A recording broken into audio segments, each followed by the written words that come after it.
ও হাজিরা, বলো তো তোমাদের জীবনের অপরাধ কি? কেন তোমরা অন্ধ হয়ে গেলাম? ইস, হাজী সাহেব বলতেছিলেন, দুই ভাই এয়ারপোর্টের ভিতরে গুনগুন করে ডুকরি ডুকরি কেঁদে ফেললেন।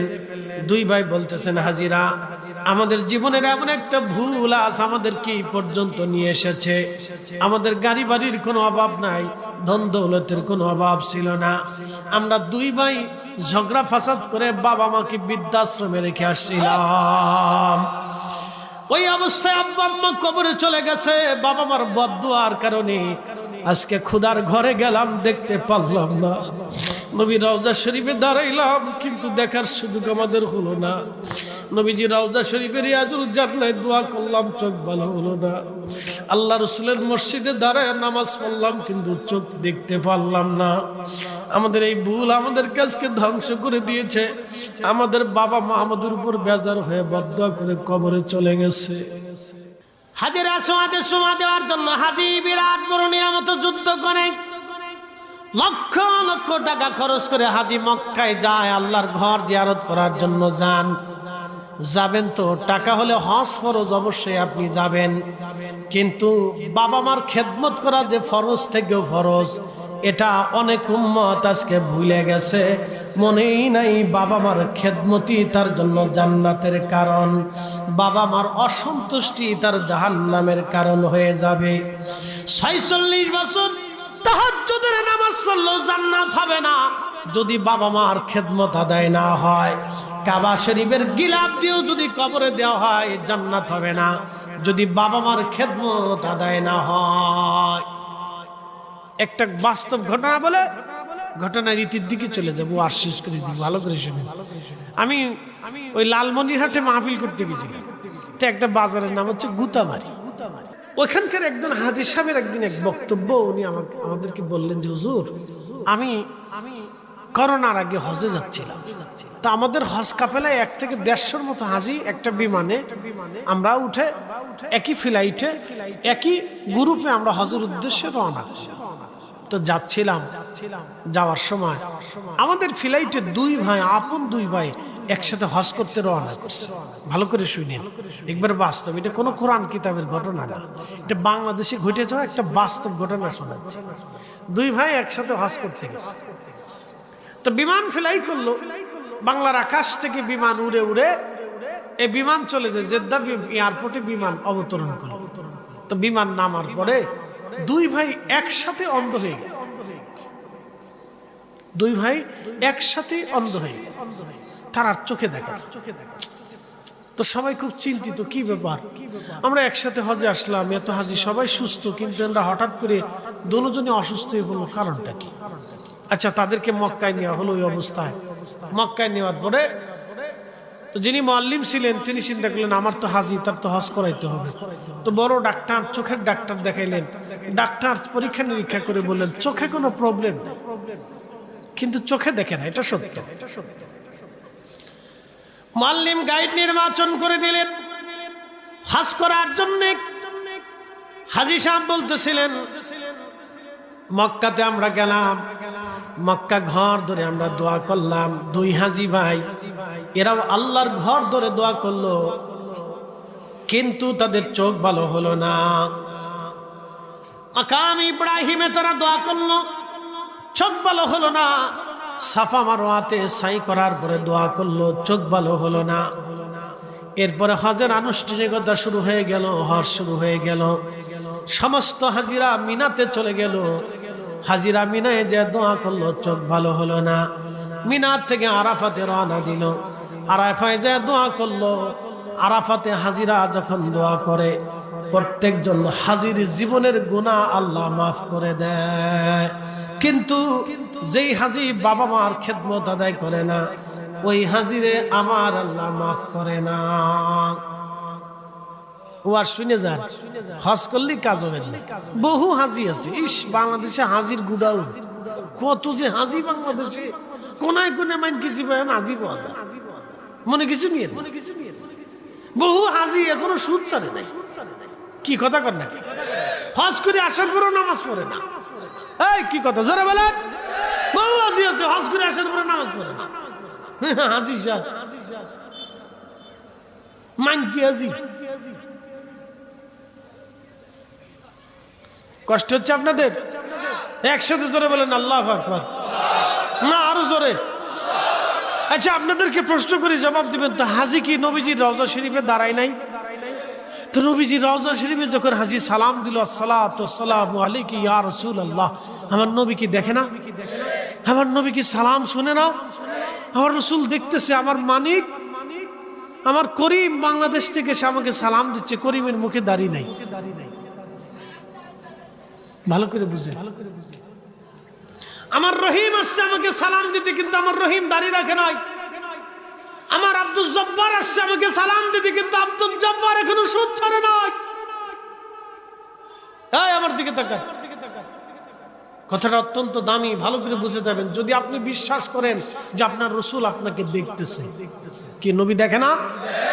কথা বলেন, নবী দেখে না? নবী সালাম শোনে না? তাহলে যদি নাই শোনে তাহলে রাসূল কেন বলল মান যারা কবরি ওয়াজাবাত লাহু শাফাআতি ইয়াউমাল কিয়ামা, কিয়ামতের ময়দানে আমি তাকে সুপারিশ করে বেহেশত নিয়ে যাব, যে আমার রওজা শরীফে এসে আমাকে দাঁড়ায় সালাম দিবে, আমার জিয়ারতে আসবে, সাক্ষাতে আসবে। একসাথে বলবেন মারহাবা। কিন্তু হাজি রওজা শরীফের দ্বারা সালাম দিয়ে আসলো, হাজি বুঝলো না যে আমার রাসূলকে আমি সালাম দিছি, নবী আমার সালাম শুনছে। হাজি বুঝে না। এই জন্য কবি একটা গজল লিখেছিলেন। কবি একটা গজল লিখেছিলেন, ইশকে খুদা নাহি যারা ইলমে বাতেন নাহি যারা হাসরে সে অন্ধ হয়। ইশকে খুদা নাহি যারো হাসরে সে অন্ধ রয়, দোজখেতে শিরায়। ইলমে বাতেন নাহি যারা, ইলমে বাতেন বুঝছি কি? যেটা চোখ দিয়ে আমরা দেখি এটা জাহের, কিন্তু যেটা চোখ দিয়ে দেখা যায় না ওটার নাম বাতেন।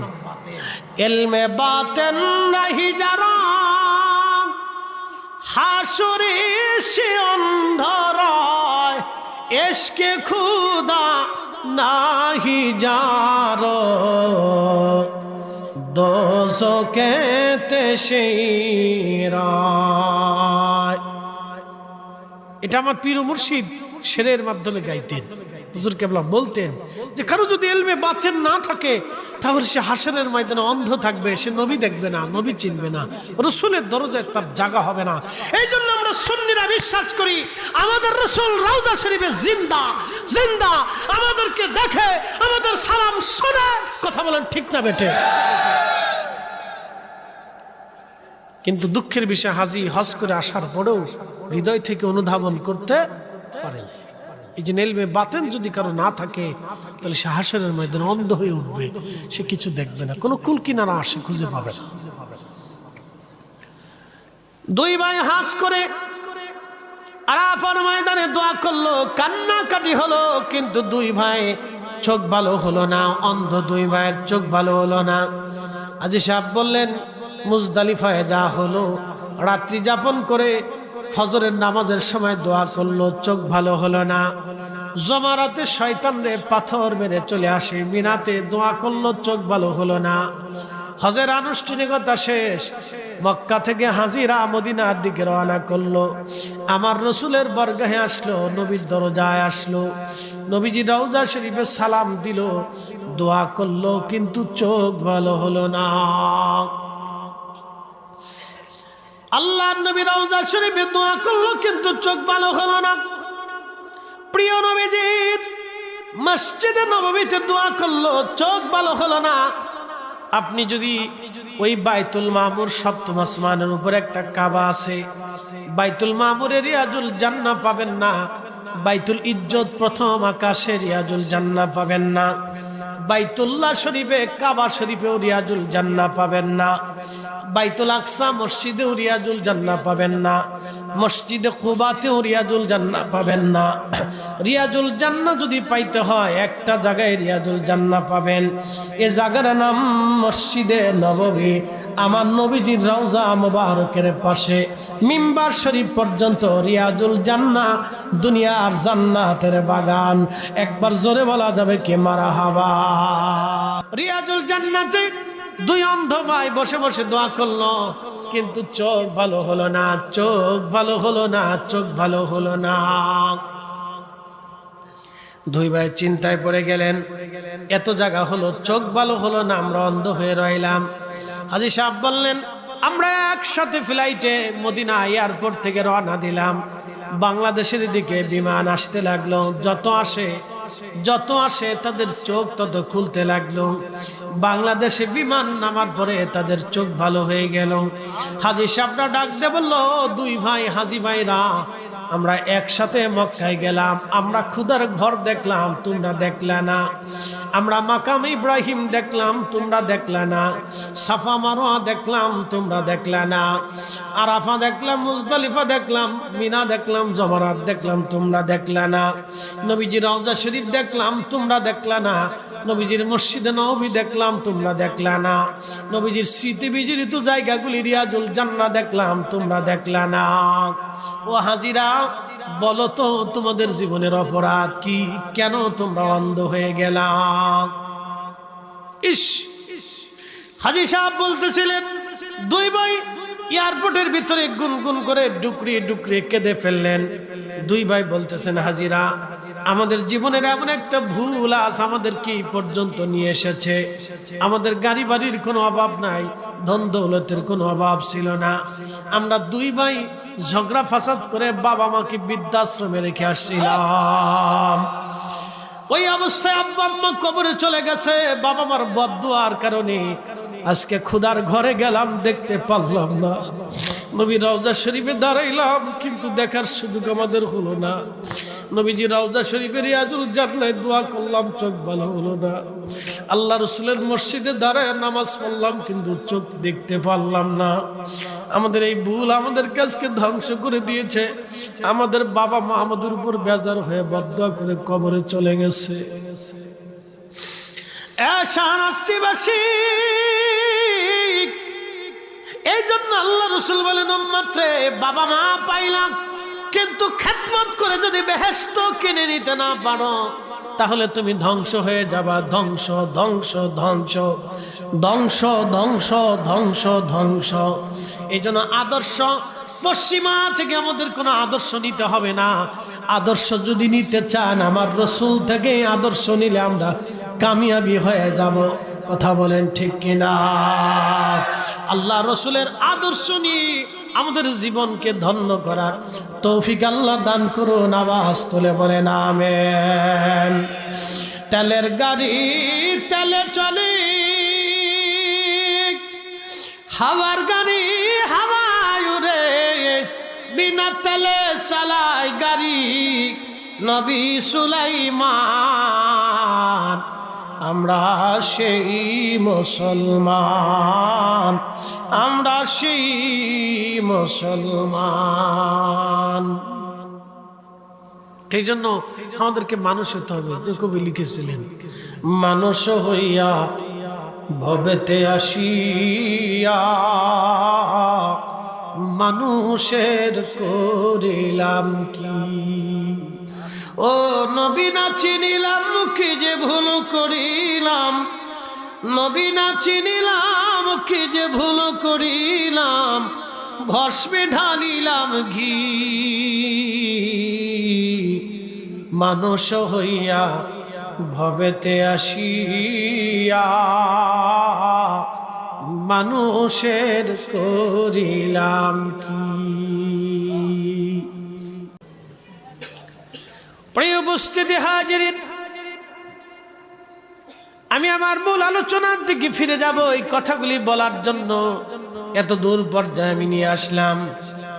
সমাজ কেমনে চলবে, পরিবার কেমনে চলবে, ব্যক্তি কেমনে চলবে, দেশ কেমনে চলবে, আমাদের এই জীবন কেমনে চলবে সবকিছু আল্লাহর নবী শিক্ষা দিয়ে গেলেন। এবং কোরআনুল কারীমের বাস্তব প্র্যাকটিক্যাল শিক্ষা যদি দেখতে চান তাহলে আল্লাহ রসুলের জীবনের দিকে তাকাইতে হবে। এই জন্য কেউ যদি বলে কোরআনের আলো ঘরে ঘরে জ্বালো, কথাটা ভুল। কথা হবে কোরআন সুন্নাহর আলো ঘরে ঘরে জ্বালো। ঠিক আছে কিনা? কেউ যদি বলে যদি কোরআনের আলো ঘরে ঘরে জ্বালো, এটা ভুল। কোরআন সুন্নাহর আলো, একসাথে বলেন কোরআন সুন্নাহর। নবী না চিনলে কোরআন চিনা যায় না। কথা বুঝাইতে পারছি না আপনাদেরকে?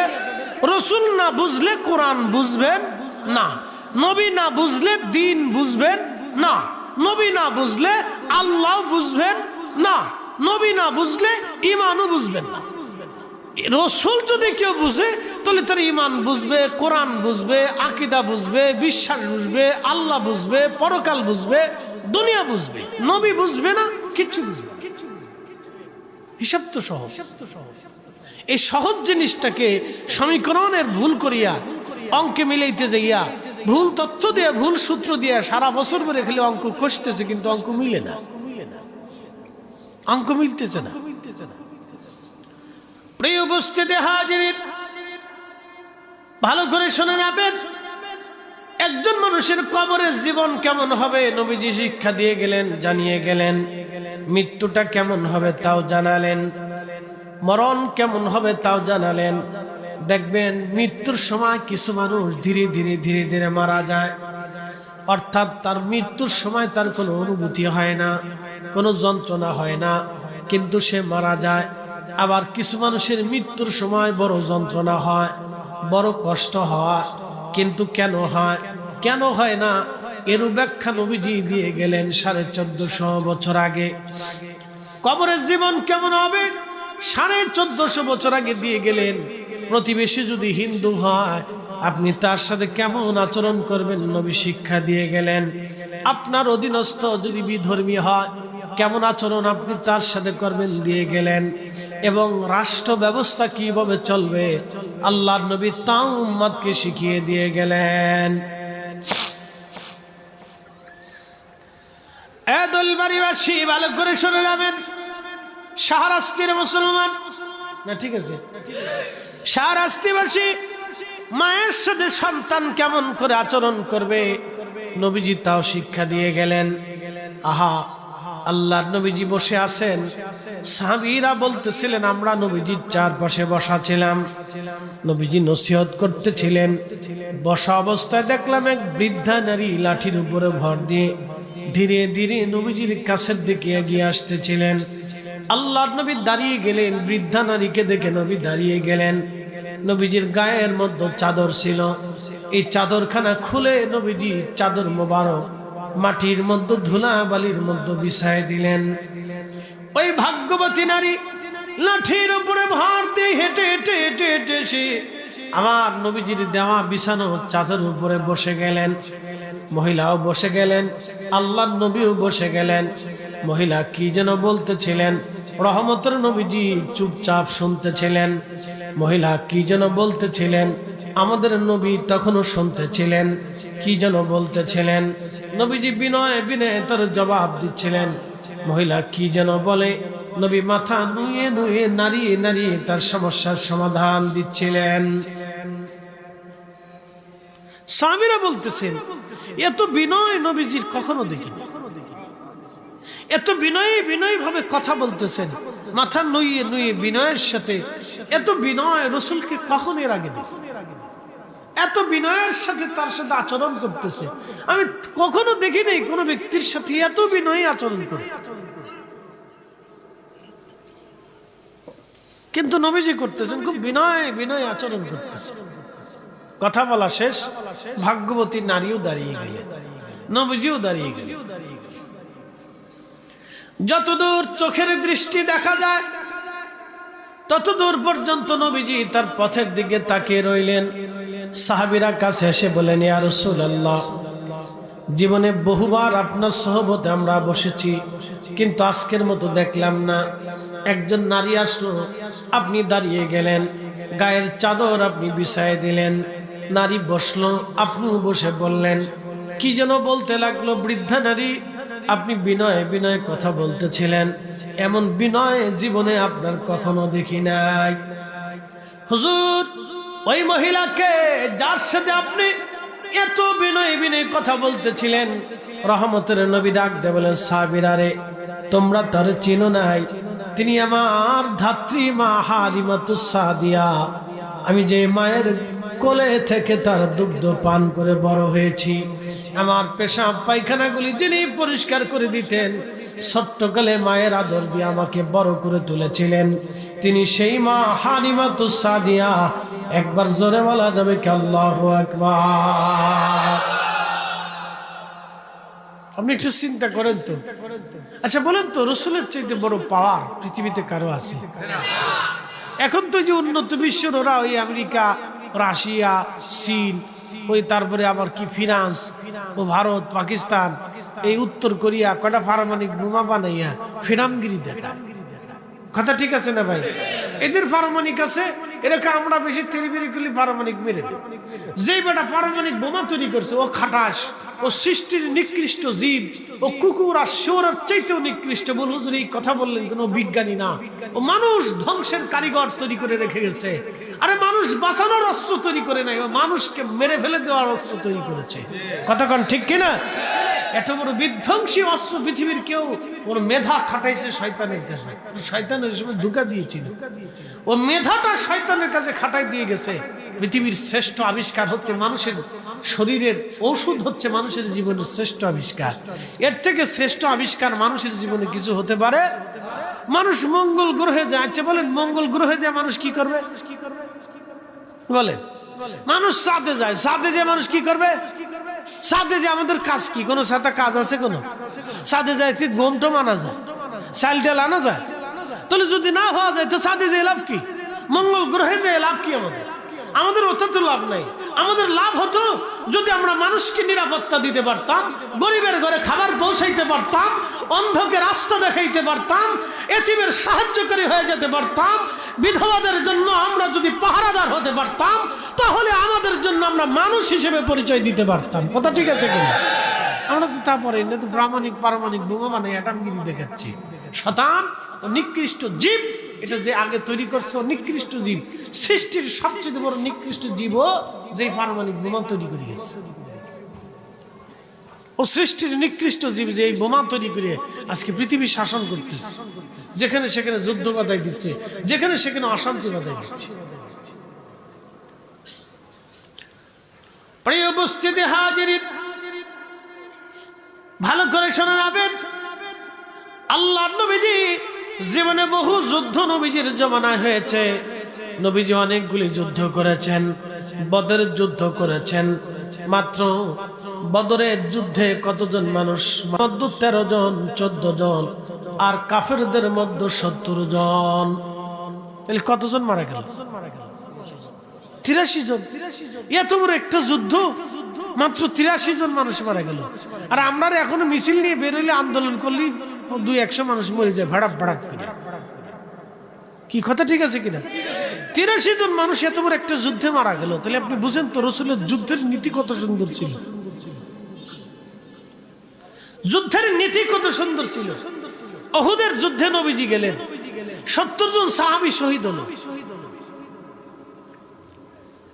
কাফেরদের এরকম সংখ্যা মারা গিয়েছিল। তো 70 জন মানুষ মারা গেল, 140 জন, 150 জনের মতো মানুষ একটা যুদ্ধে মারা গেল। আপনি বুঝেন তো রসুলের যুদ্ধ নীতি কত সুন্দর ছিল। মক্কা বিজয়ে নবীজি কাউকে মারলেন না, ঘোষণা দিয়ে দিলেন সবাইকে মাফ করে দিলাম, কয়েকজন ব্যতীত যারা রসুলের নামে কুৎসা রটাইতো, নবীর চরিত্র নিয়ে বাজে বাজে কথা বলতো, আম্মাজানদেরকে নিয়ে বাজে বাজে কথা বলতো, নবীজির আব্বা আম্মাকে নিয়ে বাজে কথা বলতো। আল্লাহ রসুল বললেন আমি এদেরকে মাফ করবো। এরা যদি কাবা শরীফের গিলাফ ধরেও পালিয়ে থাকে তাও আমি মাফ করবো না। সত্যি আল্লাহ রসুল এদেরকে মাফ করেন। এদের কয়েকজনকে রসুল মাফ করেন, সবাইকে মাফ করে দিছে, সবার ক্ষমা হয়ে গেছে।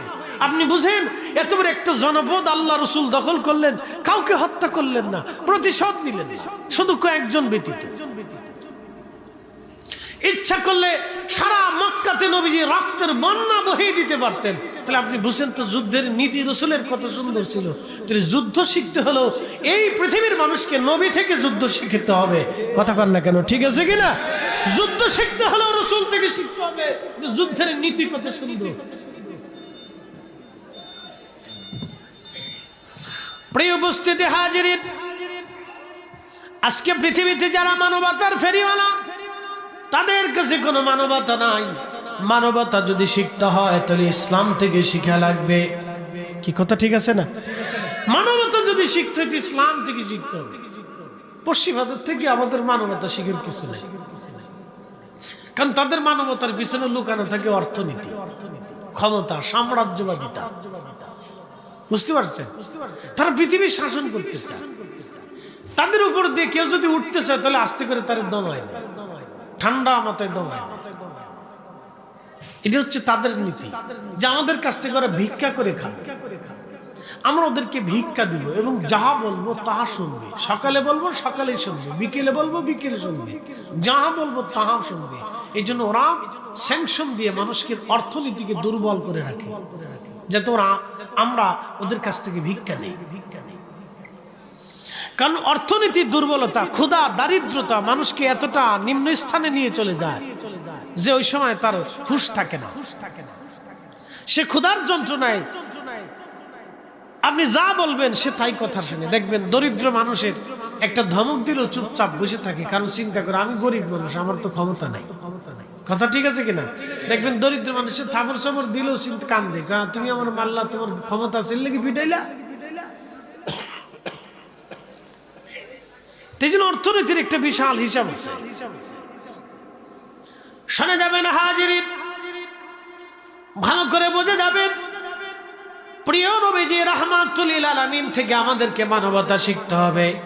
পৃথিবীর কারো কাছ থেকে মানবতা, ইনসাফ এবং দয়া, ন্যায় বিচার আমাদের হাওলাত করা লাগবে না। আল্লাহ রসুলের চাইতে শ্রেষ্ঠ ব্যক্তি দুনিয়াতে আর কেউ নাই। কি কথা কন না কেন? নেই, কেউ নেই পৃথিবীতে। রসুল ব্যতীত এমন একজন ব্যক্তি দেখান, যেই ব্যক্তি ঘুমতে যাওয়ার থেকে ঘুম থেকে উঠা পর্যন্ত, আবার ঘুমতে যাওয়া পর্যন্ত মানব জীবনের যাহা যাহা করণীয় বর্জনীয় এবং তার সংসারে, তার জীবনে, তার সমাজে, তার রাষ্ট্রে, ব্যবসা বাণিজ্যে, রাস্তাঘাটে, চলাফেরায়, বাথরুমে, গোসলখানাতে এবং কাপড় চোপড় পরা থেকে শুরু করে মানব জীবনের এমন কোন দিক নাই যেই দিকে নবীজি হাতে কলমে উম্মতকে শিখাই দিয়ে না গেছে। এমনকি উম্মত কয়টা ঢিলা কুলুপ করবে তা শিখিয়েছে, উম্মত কিভাবে রাজনীতি করবে তা শিখিয়েছে, উম্মত কিভাবে রাষ্ট্র পরিচালনা করবে তা শিখিয়েছে, উম্মত কিভাবে অর্থনীতি পরিচালনা করবে তা শিখিয়েছে, উম্মত কিভাবে ব্যবসা করবে তা শিখিয়েছে, উম্মত কিভাবে সমাজকর্ম করবে তা শিখিয়েছে, উম্মত কেমনে বিচার আচার করবে তা শিখিয়ে দিয়ে গেছে, উম্মত কিভাবে দরিদ্রকে সাহায্য করবে তা শিখিয়েছে, কত টাকা আসলে কত টাকা মানুষকে দান করতে হবে তা শিখিয়েছে, বিধবার সাথে কি আচরণ করতে হবে তা শিখিয়েছে, এতিমের সাথে কিভাবে আচরণ করতে হবে, তার হক ফিরাইতে হবে তা শিখিয়ে দিয়েছে, প্রতিবেশী দরিদ্র থাকলে তার সাথে কেমন আচরণ করতে হবে তা শিখিয়েছে। তো রসুলের চাইতে ইনসাফ করনে বলা, মানবতা বলা পৃথিবীতে কোনোদিন আসে নাই, কখনো আসবেও না। কথা বলেন ঠিক না বেটে?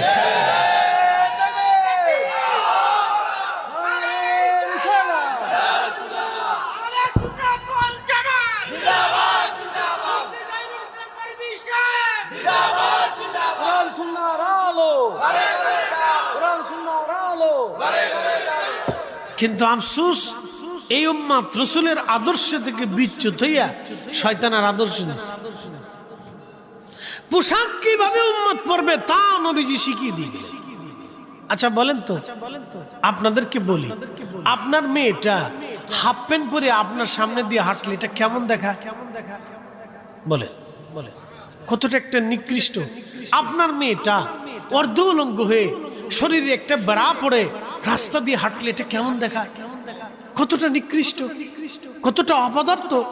যে একজন পুরুষ তার স্ত্রী অর্ধ উলঙ্গ হয়ে রাস্তা দিয়ে হাঁটতেছে, এটা পশ্চিমা সংস্কৃতি। ওটা আমাদের দেশে আমদানি করার জন্য আমরা উঠে পড়ে আদা জল খেয়ে লাগছি। কেন এটা আনতে হবে? এটা কেন আমাদের দেশে আনতে হবে? বলে কি জন্য আনতে হবে? নারী মনে করে আমি অর্ধ উলঙ্গ হয়ে রাস্তায় বের হলেই বুঝি এটা আমার অধিকার। নারীর মগজের ভিতরে এটা ঢুকাই দিছে, এটা তোমার অধিকার। দেখেন এই অধিকারের জন্য ইরানের রাস্তায় রাস্তায় মানুষের আন্দোলনে নামাই দিছে, পশ্চিমারা কত সুন্দর করে আন্দোলনে নামাই দিছে, বুঝতে পারছেন? আমি একটা আজকে দৃশ্য দেখে খুব আশ্চর্য হলাম।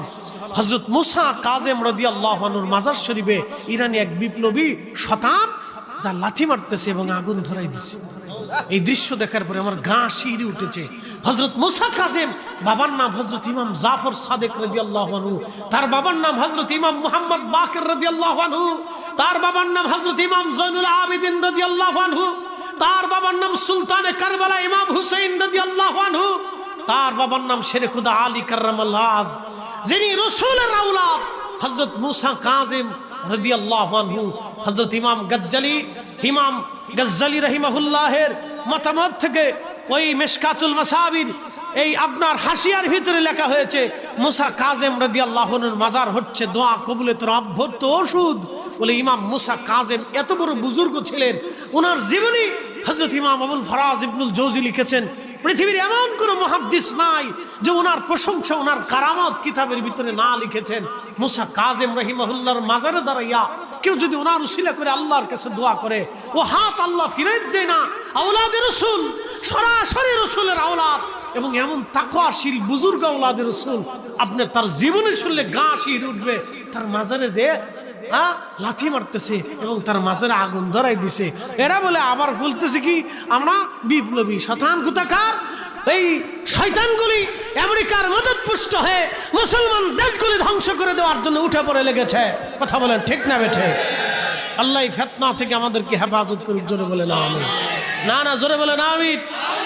শুনে যাবেন, ইসলামের বিরুদ্ধে কেউ কখনো যদি কোনো বিষয় উঠাই নিয়ে আসে এবং কোরআন ও সুন্নাহর বিরুদ্ধে, রসুলের বিরুদ্ধে, আহলে বাইত রসুলের বিরুদ্ধে কেউ যদি কোনো বিষয় উঠাই নিয়ে আসে, তখন বুঝতে হবে পিছনে বিরাট বড় ষড়যন্ত্র আছে। কথা ঠিক আছে কিনা? অনেক বড় ষড়যন্ত্র আছে, অনেক বড় ষড়যন্ত্র আছে।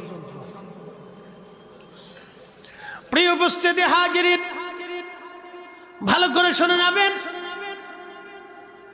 রাহমাতুল লিল আলামিন আমার প্রিয় নবীজি বললেন, সাহাবীরা রে, তিনি আমার মা হযরত হালিমাতুস সাদিয়া ছোট্টকালে আমি যার কোলের ভিতরে থেকে বড় হয়েছি, কোলে করে আদর দিয়ে ভালোবাসা দিয়ে যিনি আমাকে বড় করেছিলেন, তিনি আমার সেই মা। আমি আমার মায়ের সম্মানে গায়ের চাদর বিছিয়ে দিয়ে মাকে সম্মান করেছি। একবার জোরে বলা যাবে কি মারহাবা?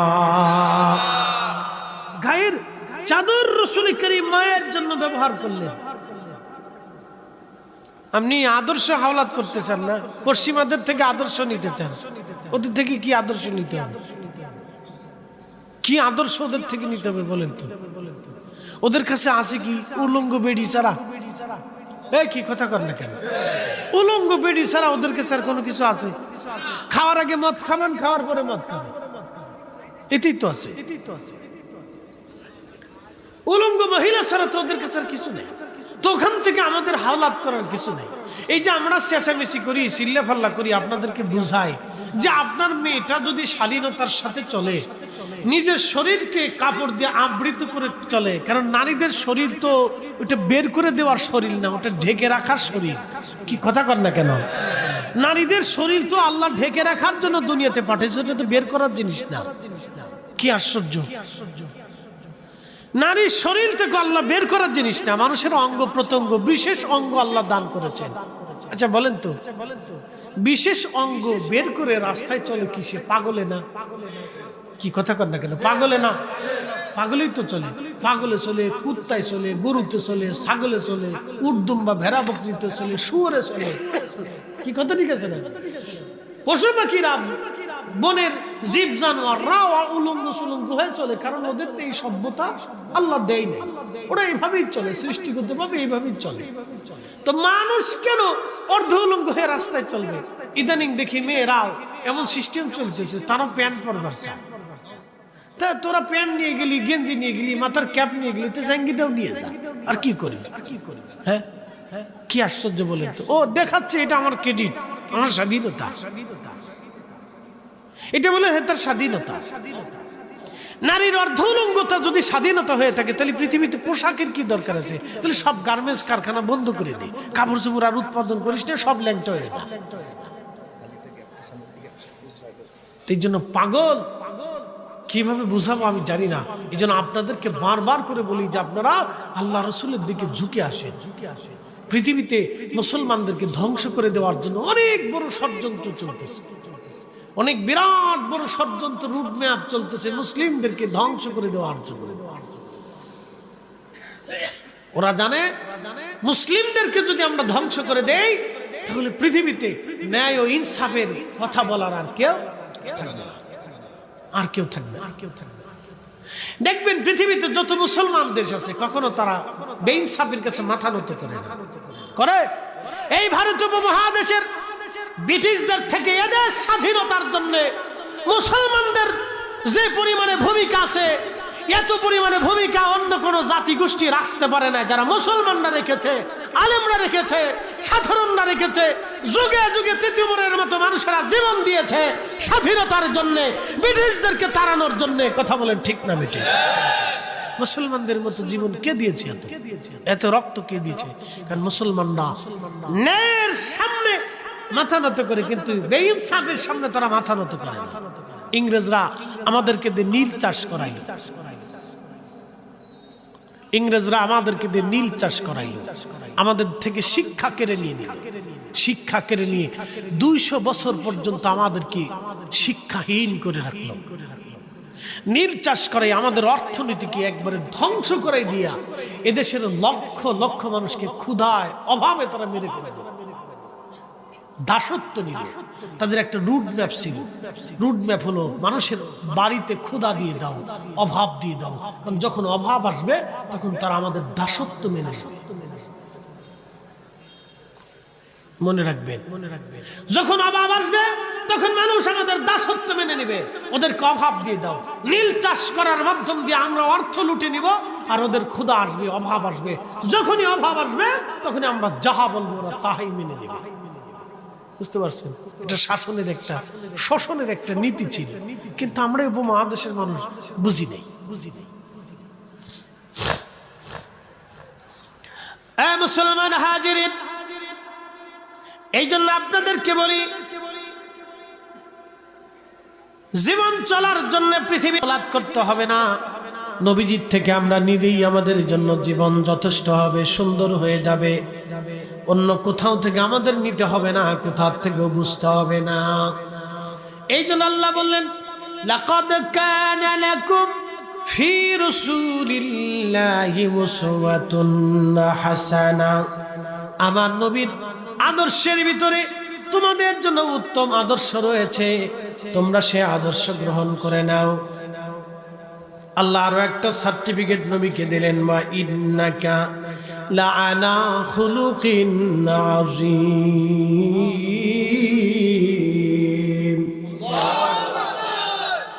আল্লাহ ডাক দিয়ে বলেন, হাবিব আপনি মহান চরিত্রের অধিকারী, আপনার মতো এত বড় চরিত্রবান কখনো কেউ ছিল না, আর কখনো কেউ আসবে না।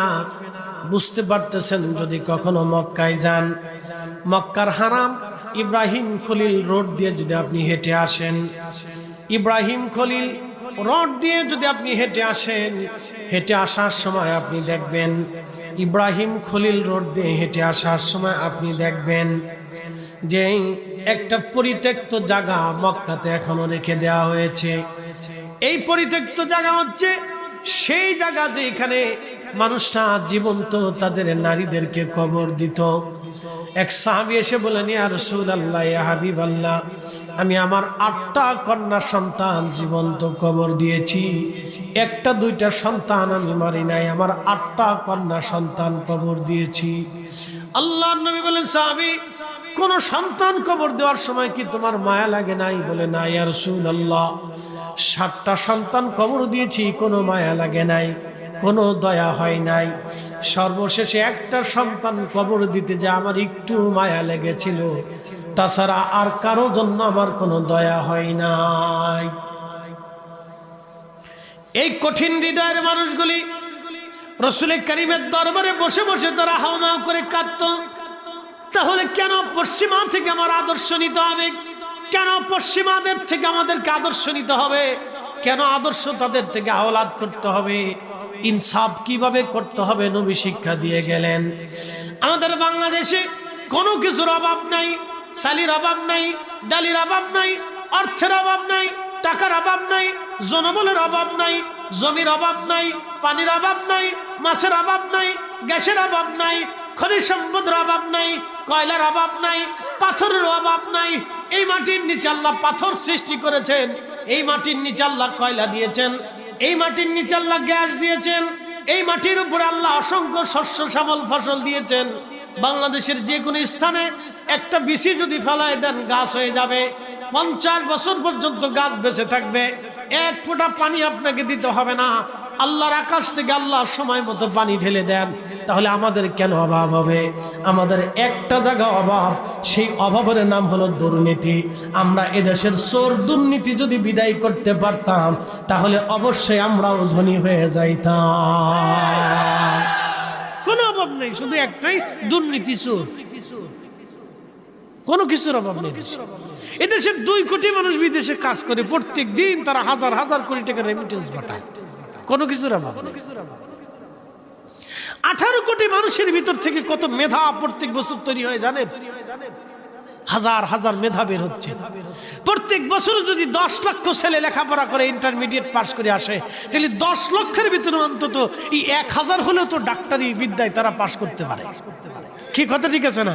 তো প্রত্যেক বছরই 1000 যদি ডাক্তার বের হয়ে আসে, তাহলে আমাদের ডাক্তার কি ওই ভারতে যে চিকিৎসা করার দরকার আছে? তা আমার দেশেই তো চিকিৎসা করা যায়। কে বলছে ভারতে যেতে হবে আমাকে চিকিৎসার জন্য? 18 কোটি মানুষের ভিতরে কি আপনি কি মনে করতেছেন বিজ্ঞানী বের হয় না? অবশ্যই বিজ্ঞানী বের হয়ে আসে। আমরা তাদেরকে মূল্যায়ন করি না, দেশে রাখতে পারি না, ধরতে পারি না।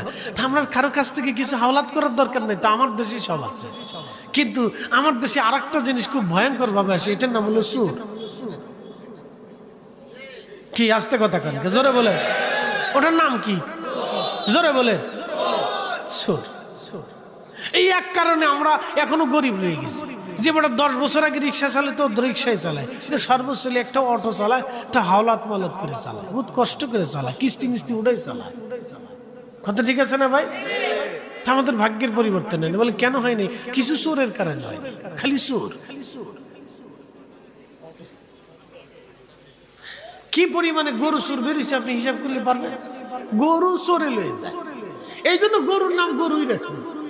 চোরে বলে গরু ধরে ধরে লয়ে যায়। এতটা বছর গরুর মালিকে খাইলো, গরু আজ পর্যন্ত মালিক ছিল না, চোরের পাশ আড়ে। এই জন্য গরুর নাম আসলে গরু। ও বুঝলো না যে আমার চোরে নিতে আসতে, ওই সময় যদি গরুতে গুতায় তাই তার চোরাইতে না, তাহলে আমরা তালা টালা দেওয়া লাগে না। কি কথা ঠিক আছে না? কিন্তু চোরে বুঝলো না, কি গরুতে বুঝলো না, এই জন্য ওর নাম হচ্ছে গরু, আসলে গরু। চোরে গরু ধরে লে যায়, চোরে ফিস ফিস বলে গরু আড়ে। কি গরুর গরু আপনি চিন্তা করেন? এতটা বছর মালিকে খাওয়াইলো, আদর করলো, ও মালিক ছিলেন, মালিক ছিলেন। তো ভাই, তা আমাদের সমস্যা একটাই। তাহলে আপনাদেরকে যে কথা বলছিলাম যে আদর্শ নিতে হলে কোথার থেকে আমাদের হাওলাত করতে হবে না, আমাদের রসুলই যথেষ্ট। কথা কন না, ঠিক আছে কিনা? আমার নবীই যথেষ্ট, আর কারো কাছ থেকে আদর্শ আমাকে নিতে হবে শেষ। আমার রসুলই যথেষ্ট। এখানে ক্ষান্ত হয়ে যান, আর কারো দরকার নেই। ওর সীমা পশ্চিমা টসীমা, ও চাইনা ফাইনা, রাশিয়া টুসিয়া, ও ইউরোপ সিউরোপ, কোনো কিছুর দরকার নেই। ও তার আদর্শ নিতে গেলে আপনাদের নারীদেরকে অর্ধ উলঙ্গ করে ফেলবে, আপনাদের ছেলেদেরকে গাঞ্জুটি হিরিঞ্চি মদবাই বানিয়ে ফেলবে, তারপরে আপনাকে বৃদ্ধকালে বৃদ্ধাশ্রমে চলে যেতে হবে। এই জন্য বেশি বেশি করে আল্লাহ রসুল বলেন, উম্মত তোমরা 3টে জিনিস তোমাদের বাচ্চাদেরকে শিখাও। 1 নম্বর আমার মোহাব্বত শিখাও, 2 নম্বর আমার আহলে বাইতের মোহাব্বত শিখাও। একসাথে দেখুন আল্লাহু আকবার। নবীর মোহাব্বত, জোরে বলেন কার মোহাব্বত? জোরে বলেন কার মোহাব্বত? না, আরো জোরে বলেন কার মোহাব্বত? রসুলের মোহাব্বতের ভিতরে সুন্নত আছে। কথা ঠিক আছে কিনা? রসুলের মোহাব্বতের ভিতর কি আছে? সুন্নত আছে। সুন্নত, সুন্নত আদর্শ আছে। সুন্নত মানে আদর্শ, রীতিনীতি। যেই রীতিতে যেই নীতিতে নবীজি চলতেন, এটার নাম হচ্ছে সুন্নাহ। আমরা ভাবি মনে টুপি মাথায় দিলেই সুন্নত, জুব্বা একটা গায়ে দিলেই সুন্নত।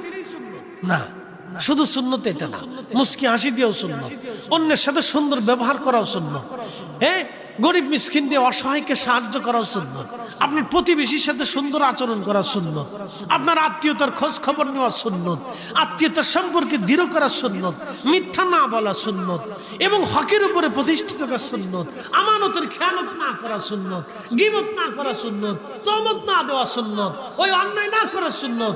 কিন্তু নবীর উম্মাতে এই সুন্নত ভুলে গেছে। এখন বাংলাদেশে 2-4-10 লক্ষ টাকা 5 লক্ষ টাকা কাগজ কলম সারা হাওলাত দিয়ে দেখবেন যে আপনার আমানত রহমতুল্লাহ কবরে চলে গেছে। ওটা নাই, ওটা শেষ হয়ে গেছে। আজকে দেখলাম 3 বাচ্চার মা 3টা সন্তান রেখে পর পুরুষের হাত ধরে ভাইকে চলে গেছে। এই আমার দিকে তাকান, এই নারীরা, মহিলারা যদি ওয়াজ শুনে থাকেন তাহলে ভালো করে শুনেন, মন খারাপ করার কিছু নেই। 3 বাচ্চা রেখে মা অন্য পুরুষের হাত ধরে পালাই চলে গেছে। 3 বাচ্চা রেখে মা পালাইছে। এই আপনার জিজ্ঞেস করি, বলেন তো কুত্তার বাচ্চা কয়টা হয়? হ্যাঁ, 7টা 8টা। বাপরে বাপ, একটা কুত্তার কতটি বাচ্চা হয়েছে? আচ্ছা, কুত্তার কি ব্যাংকের অ্যাকাউন্ট আছে, গোডান টোডান আছে, জমি জাতি আছে? তা 8টা বাচ্চা হওয়ার পরও জীবনে দেখেছেন কোন কুত্তা তার বাচ্চা রেখে ক্ষুধার কারণে পালিয়ে চলে গেছে? জীবনেও যাই নাই। কুত্তা দুধ না ছাড়া পর্যন্ত কোনো মা তার বাচ্চা ছেড়ে পালায় না। তাহলে কুত্তা যদি বাচ্চা রেখে না পালা, তাহলে এই মানব জাতি তার সন্তান রেখে অন্য পুরুষের হাত ধরে পালা, ওরা শোর আর কুত্তার চাইতেও নিকৃষ্ট। কথা বলে ঠিক না?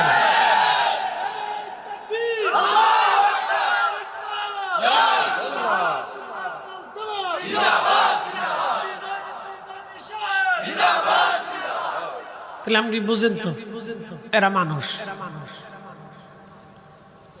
এদেশের হাজার হাজার পুরুষ আছে, একটা দুইটা না, হাজার হাজার পুরুষ আছে সন্তান জন্ম দেওয়ার পরে কোনোদিন খোঁজই নাই নাই। এবার ঠিক আসতে কইতেছেন কে? জোরে বলে। হাজার হাজার পুরুষ আছে সন্তান জন্ম দেওয়ার পরে আর খোঁজ নেয় নাই। স্ত্রীর সাথে ডিভোর্স হয়েছে। হ্যাঁ, একটু আগান, একটু আগান জিকিরে হালতে, একটু লা ইলাহা, জোরে লা ইলাহা, হো লা ইলাহা, লা ইলাহা, হো লা ইলাহা। জবান খুলে আল্লাহ আল্লাহ আল্লাহ আল্লাহ।